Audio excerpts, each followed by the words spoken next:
அன்பு தமிழ் மக்களே வணக்கம். As the Quran states, a non-tactical retreat in any domain where military, political, economic will occur divine wrath. இப்படி சொன்னது வேற யாரும் இல்லை, ஈரானின் கிழட்டு பிராய்லர் கோழி மாதிரி இருக்கிற ஒரு தலைவன். அவன் தான் இப்படி சொல்லியிருக்கான். யூஎஸ் யூகே ஜியோனிஸ்டுகளை பார்த்து நாம் பயப்படணுமா? நம்ம பயப்பட வேண்டும் என்று நினைத்தவர்களை எல்லாம் இப்போ நம்ம தாக்குவோமா மாட்டோமா, எப்போ தாக்குவான், எப்படி வந்து தாக்குவான் என்று பயந்து செத்துக்கிட்டு இருக்கானுங்க. இஸ்ரேல் தாக்குனா எத்தனை ஈரானியன் சாவான் என்று பொழுது போகாமல் பட்டிமன்றம் நடத்திக்கிட்டு இருக்கானுங்க. அவர்கள் பயந்து நடுங்கி கொண்டு தான் இதை செய்து கொண்டு இருக்கிறார்கள். எனக்கு தெரியாதா? போன மாதம் தானே ட்ரோனில் வந்து குண்டு போட்டுக்கிட்டு போனான் என்று கேட்பவர்களுக்கு நான் சொல்லிக் கொள்கிறேன், அது போன மாதம். நான் சொல்கிறது இந்த மாதம். எங்களை பார்த்து ஏயா இப்படி பயந்து சாகுறீங்க? 3,36,978 கடற்படை வீரர்கள் ரெடியாக இருக்காங்க அப்படின்னு அமெரிக்க இராணுவம் சொல்லுது. அப்புறம் ஏன் ஈரானை பார்த்து இப்படி நடுங்குறீங்க பேடி பசங்களா? நாங்கள் தாக்குதல் நடத்தாமலேயே உங்களை சஸ்பென்ஸில் வச்சு கலங்கடிக்கிறோமா இல்லையா? எதிரியின் பலத்தை பார்த்து நான் அச்சப்பட்டதே இல்லை. அந்த பயமெல்லாம் நமக்கு எதுக்கு? அதெல்லாம் ஈரானிய படை வீரர்களுக்கு தானே. பார்க்க டம்மி பீஸாக இருக்கான். இஸ்ரேல் குட்டி நாடாக இருந்துக்கிட்டு இந்த அடி அடிக்கிறானே. மூட்டைப்பூச்சியை நசுக்கிற மாதிரி நசுக்கலான்னு பார்த்தா நட்டுவா காளி ஆட்டம் வந்து கொட்டுறானே. நம்ம தான் தப்பு கணக்கு போட்டுட்டோமா? அதே மண்ணில் தாண்டா நீங்களும் சோறு தின்றீங்க. உங்களுக்கு மட்டும் ஏன்டா அந்த தைரியம், பலம், வீரம் எல்லாம் வரமாட்டேங்குது? உங்களையெல்லாம் ராப்பிஸ்ட்டு டெரரிஸ்ட்டுன்னு சொல்கிறதுக்கே வெக்கக்கேடாக இருக்குது, கேவலமாக இருக்குது எனக்கு. அவன் என்ன உங்களை மாதிரி குகைக்குள்ளே ஒளிஞ்சிக்கிட்டா யுத்தம் பண்ணுறான்? நெஞ்சு நிமித்திக்கிட்டு நேரில் வரான்டா. பார்த்து படிங்கடா.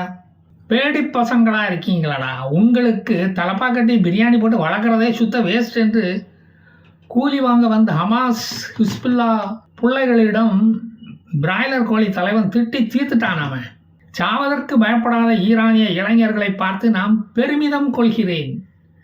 கல்யாணம் கூட ஆகாத இந்த இளைஞர்களுக்கு நான் சொர்க்கத்தில் வந்து நானே முன்னின்று கல்யாணத்தை ஜாம் ஜாம்னு நடத்தி வைக்கிறேன் என்று உறுதி அளிக்கிறேன். அதனால நீங்கள் சந்தோஷமாக போய் சாவுங்க. வைகோ மாதிரி நான் ஆசையாக யாரை கட்டி பிடிச்சாலும் அவன் அல்பாயுசில் போயிடுறான். இஸ்மாயில் ஹனியாவையும் இப்படி தான் கட்டி பிடிச்சி உமா கொடுத்து அனுப்பி வச்சேன். பொட்டுன்னு போய் சேர்ந்துட்டானே. ஃபாடு சுக்கூர் வேலை மெனக்கிட்டு பெய்ரூட்லேருந்து வந்து உமா வாங்கிட்டு போனார். யமதர்ம ராஜா எருமையில் வந்ததை கூட அவர் கவனிக்கலை. இத்தனைக்கும் எருமை மாடு அவர் வீட்டு வாசலில் தான் படுத்து கிடந்துச்சான். திரும்பி வந்தவனே பாசக்கயிறு போட்டு இழுத்துட்டு போயிட்டானே படுவாவி.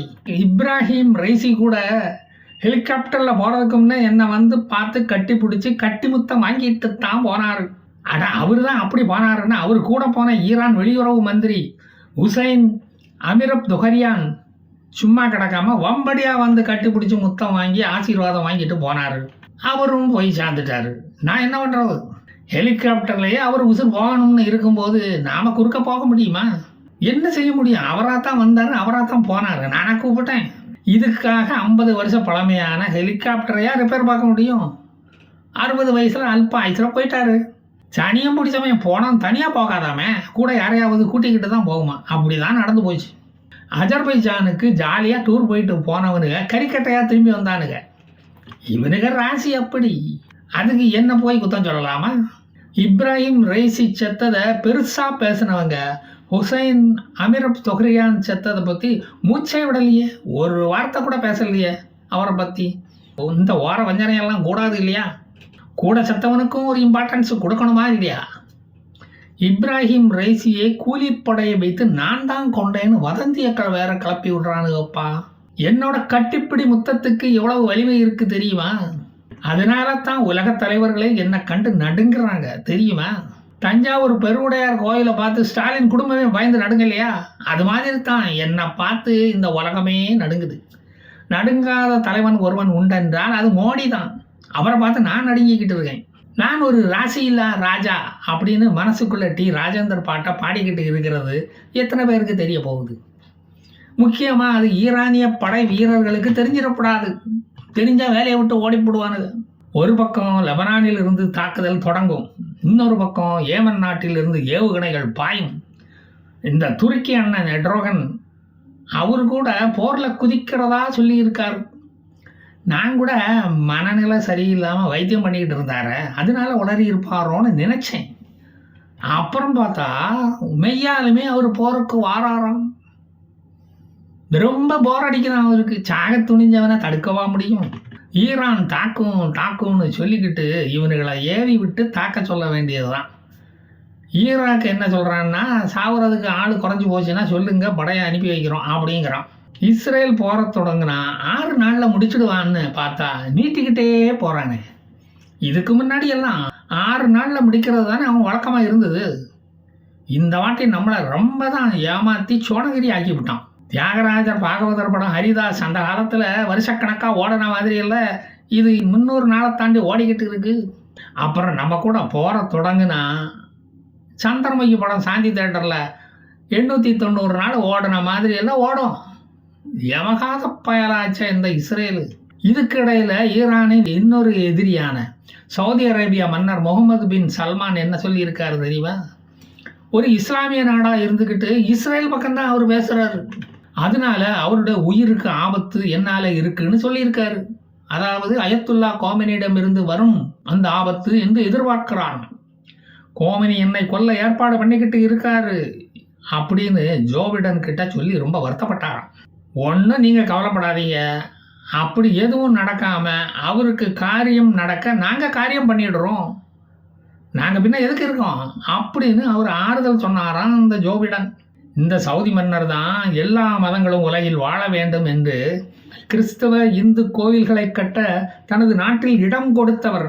யுனைடெட் அரப் எமிரேட்ஸில் ராமர் கோயில் வருவதற்கு ஆதரவு குரல் கொடுத்தவரும் இவர் தான். அவரையே கொல்ல சதி நடக்குது. தனது நாட்டில் வேலை பார்க்கும் இந்து கிறிஸ்தவர்கள் சவுதி நாட்டின் முன்னேற்றத்திற்காக பாடுபடுகிறார்களே தவிர அண்டர் கிரவுண்டு வேலைகள் செய்து நாட்டில் குழப்பம் விளைவிப்பவர்கள் முஸ்லிம்கள் தான் என்றும் கூறியிருக்கிறார். அதை கவனிச்சிங்களா?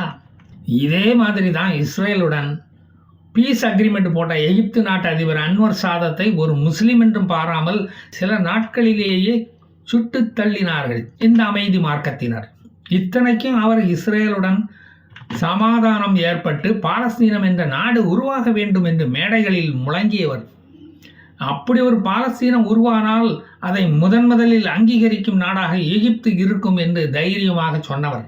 பாலஸ்தீனம் உருவாக நாங்களும் ஒத்துழைப்போம் என்று சொன்னவருக்கு நேர்ந்த கதியை பார்த்துவிட்டு எந்த நாடும் அப்புறம் பாலஸ்தீனம் உருவாக்க அது உருவாவதற்கு ஆதரவும் கொடுக்கல, முன்வரவும் இல்லை.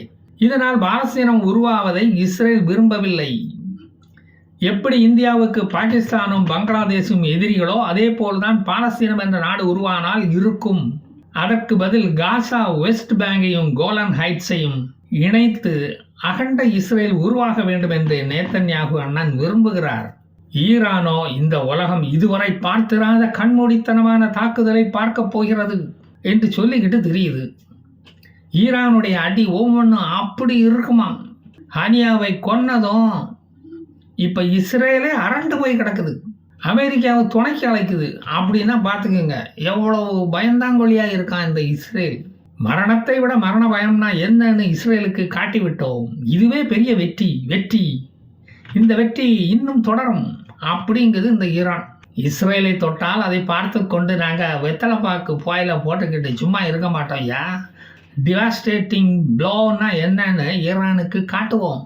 இப்படி ஜோ பிடன் சொன்னதை கேட்டு கோமெனிக்கு உடம்பெல்லாம் நடுங்கினதை யாருமே பார்க்கல. அதுக்கு தானே பெரிய அங்கேயே தொலைன்னு போட்டுக்கிட்டு இருக்காரு மனுஷன். எண்ணெய் ஏற்றுமதி செய்யும் நாடுகள் இஸ்ரேலை கண்டித்தாலும் ஈரானுக்கு ஆதரவாக குரல் கொடுக்கவில்லை. போருக்கு ஆதரவாக செயல்பட முடியாது என்று திட்டவட்டமாக மறுத்துவிட்டன.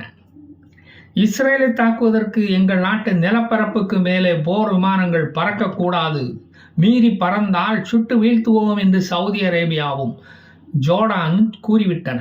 இதை சற்றும் எதிர்பார்க்கவில்லை ஈரான். அதனால் தான் போரை துவங்க இத்தினி தயக்கம்.